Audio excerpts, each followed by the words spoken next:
Welcome to this week's virtual Drasha. This week we have the incredible privilege to begin the third book of the Torah, to begin Chumash Vayikra, and to read Parshas Vayikra.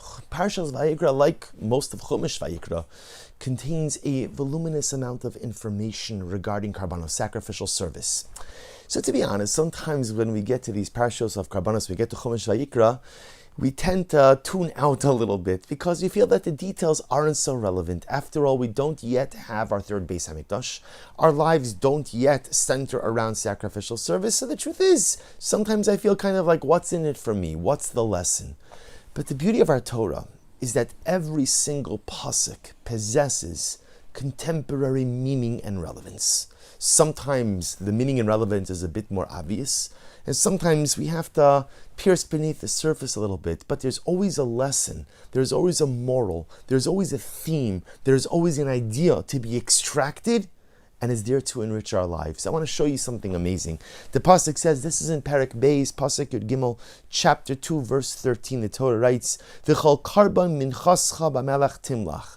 Literally, again, you should put salt on every one of your karbanos. V'lo sashbis bris melach me'al minchasecha. Literally, do not negate or do not forget the covenant of salt from your mincha, from your meal offering. Al kol karbancha takriv melach. You have an obligation to place salt on every single karban. It's a halacha that we're familiar with. In fact, the Rambam writes that if one forgets to go ahead and add salt to a karban, the sacrifice, the offering, is actually invalid.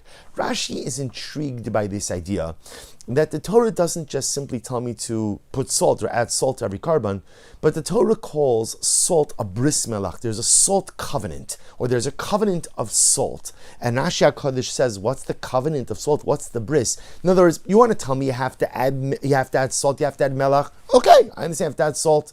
But what does it mean that there's a covenant with salt? And Rashi says something so beautiful. Rashi says, Shabris krusa lemelach misheshis imebreshis. There was a covenant which God made with salt during the 6 days of creation. This covenant goes all the way back to the beginning of time, specifically when HaKadosh Baruch Hu created the Rakia. Before the Rebbe Shalom created the Rakia, the sky divided the sky. So there were waters, and there were celestial waters and earthly waters, but it was kind of one body of water. And then when HaKadosh Baruch Hu created the sky, the Rakia, the sky, the job of the sky was to divide between the Mayim Alyonim and Mayim Tachtonim, the upper waters and the lower waters, the celestial waters and the earthly waters. And the earthly waters were so sad, were so heartbroken, were so crestfallen that they were going to be cut off and removed from HaKadosh Baruch Hu. And so the Ribono Shel Olam seeks to calm the earthly waters by telling them, don't worry, you are not cut off, you're not removed. You will serve a central role in sacrificial service because you can't offer up anything on the altar. You can't offer up any karban without salt. And the salt, of course, comes from the oceans. And as such, this is the bris, this is the covenant that HaKadosh Baruch Hu made with the earthly waters, that although the Rakia divides the earthly waters and the heavenly celestial waters, the earthly waters will find their way to come close, to connect with HaKadosh Baruch Hu through the karbanos. That as the karbanos ascend from the altar to the Ribono Shel Olam, no karban can ascend without the addition of salt. But if we try to understand this even on a little bit of a deeper level, it behooves us to examine a little bit of the nature of salt. And to do that, we're going to go back a little bit, back into Chumash Bereshis, with a dramatic story. And it's the story of the escape of Lot and his family from Sodom. We know the story. The city of Sodom, the Torah tells us, are ra'im v'chataim, of incredibly evil people. And HaKadosh Baruch Hu decreed that the cities of Sodom and the surrounding cities were going to be destroyed. But Lot, together with his family, were going to be saved in the merit of Avram Avinu. And so the Malachim, the angels, come to Sodom, making a long story short, and they say to Lot, we're here to save you. Gather up your wife, gather up your family. Only 2 of Lot's daughters agreed to come. He had 2 other married daughters who would not join him. And Lot, his wife, and his 2 daughters flee from Sodom. And the Malachim, the angels, give Lot and his family one simple instruction. Don't look back. Al tabet me'achorov, don't look back. You're not allowed to look back. If you look back, it's going to be the end. So the Torah tells us what happens. The Torah tells us, this is in Bereshis, Parak Yotes Pasach of Beis, chapter 19, verse 22. Vatabet ishto me'achorov. Lot's wife looked back, Vatehi nitziv melach, and she became a pillar of salt. And the question is obvious. Why did she become a pillar of salt? Or in other words, you want to tell me that she defied the malachim, so she died, or something else happened. But why did she become a pillar of salt? And I want to share with you two approaches. The first is the approach of the Aznaim L'Torah. The Aznaim L'Torah says, some Rav Suratskin explains very beautifully. He says, we know Rashi already highlights that when Lot invited the guests, he didn't know they were malachim, he thought they were just men, and he invited them into his home. So Rashi records an exchange between Lot and his wife. And Lot says to his wife, I brought home guests, and his wife was all upset. And he said, listen, I know we don't share common convictions regarding hachnasas orchim hospitality, but they're here. Could we please just serve them a meal? So she brings out bread.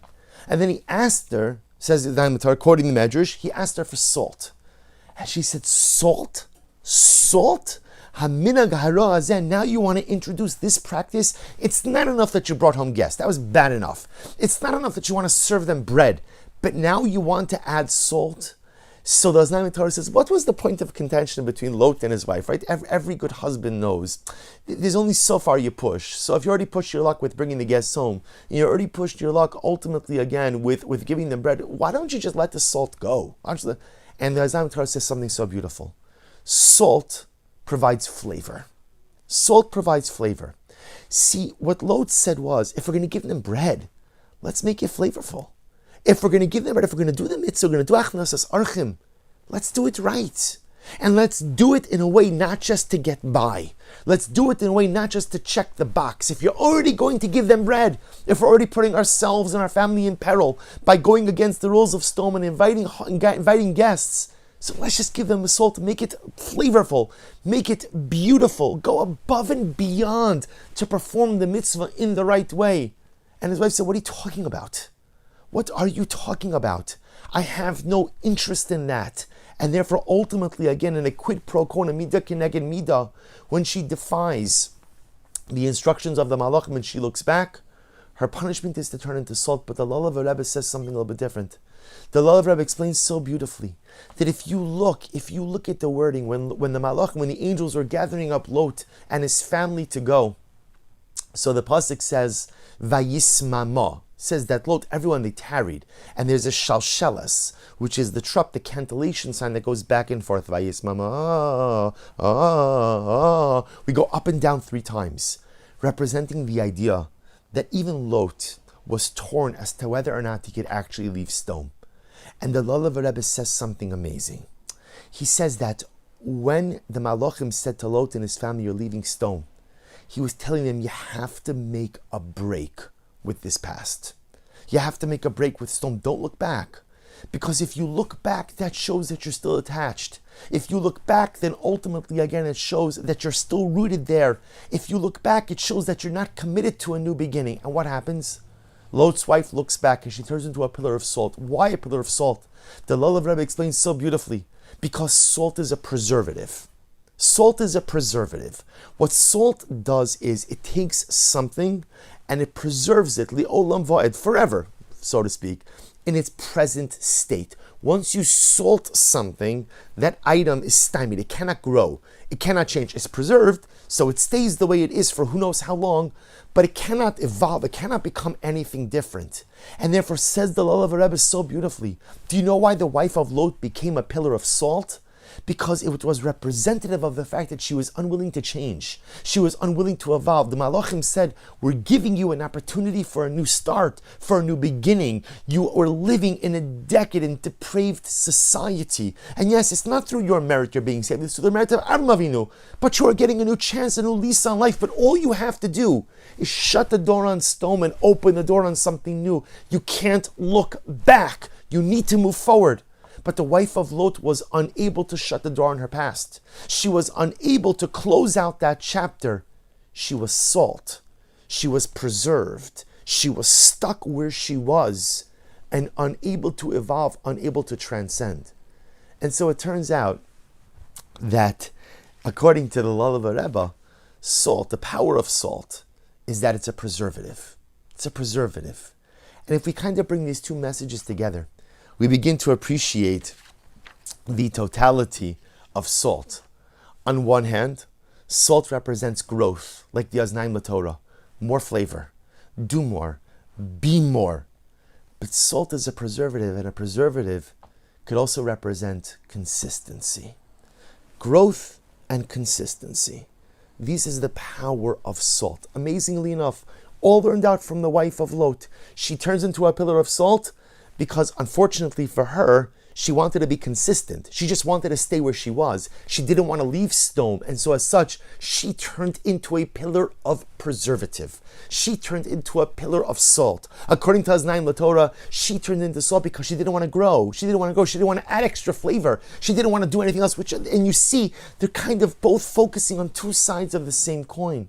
And perhaps this is the meaning of the pasuk when the Torah tells us in this week's parsha, "V'chol karbancha minchascha b'melech timlach, al kol karbancha takriv melech." What is the covenant of salt? Perhaps what HaKadosh Baruch Hu is trying to teach us is such an incredible lesson, and it's the lesson of successful spirituality. You want to have a meaningful Yiddishkeit. You want to have a meaningful relationship with Hashem. You want to have a meaningful relationship with your people, with yourself. Then you must create the bris melach. Then you must create the covenant of salt. Because remember, the Torah, the word karban, we translate it as sacrifice. But the word karban actually means karov, to come close. If you want to come close to Hashem, if you want to come close to your nation, if you want to come close to yourself, it requires a bris melach. It requires a covenant of salt. And the covenant of salt possesses this duality. Number one, to be a preservative. Consistency. On one hand, none of us is really ever fully consistent. But yet at the same time, we have to strive for consistency. This is the interesting dialectic of the Jew. I know that my greatest struggle is being consistent, but yet I'm still going to strive for consistency. It sounds like a contradiction, but we're Jewish. That's okay. We're a people of contradictions because you recognize that the human condition is a series of contradictions. Consistency is my Achilles heel, yet it's the very thing that I strive for most. Bris Melach teaches us to try to be consistent. It's easy for a person to go ahead and feel inspired or to shine spiritually bright episodically. Here, there, Yamim Noraim, on a Pesach Seder, and this. But so much of success in Yiddishkeit is consistency. And sometimes to be consistent, it means you're not always inspired. I wish I could say that every Shachris I davened, mamish moved my soul. To be very honest, most times I daven, it doesn't move my soul. And not because davening is not moving, but just because I'm probably distracted or probably not paying enough attention. But even if the tefillah is not exactly as it should be, I'm not going to miss a davening. I'm not going to miss a tefillah. Because ultimately, again, the bris melach, the covenant of salt says, I have to be consistent. Because consistency is the bedrock of every relationship. Can you imagine? I've given this mashal before. Can you imagine you're in a marriage? Well, you don't have to. If you're in a marriage, you don't have to imagine. But you're in a marriage and you say to your spouse, "You know what, my love? Here's the deal. I'm going to be the best husband on Sundays, Tuesdays, alternate Fridays. But I also need me time. I need me time. So I'm sorry, those other times I'm checked out. I'm checked out. So good luck with sustaining such a relationship like that. Same thing with HaKadosh Baruch Hu. My goal is to be consistent. My goal is to show up every day. My goal is to be there. Some days are better than others. Some days are inspirational and some are not. But the Bris Melach, the covenant of salt, teaches me the need for consistency. But the Bris Melach also teaches me salt adds flavor. Flavor represents not just getting by, but flavor represents growth. Flavor represents an extra added dimension, an extra added dynamic. The Bris Melach teaches me consistency is great, but sometimes a person remains so consistent that they don't grow. I have to be consistent, but I also have to build in an element of growth into my life each and every day. The Ribono Shel Olam tells us that it's not only the type of sacrifices that go on the altar which ultimately require melech, which requires salt, but it's the karban, it's the kirva, it's the closeness that each of us try to affect each and every day, which requires the covenant of salt as well, the covenant of consistency, the covenant of growth each and every day. Let us hope that Emir Hashem, the day will come where we will be zoche to offer up our karbanos in our third base Hamikdash Mehira B'Yameinu.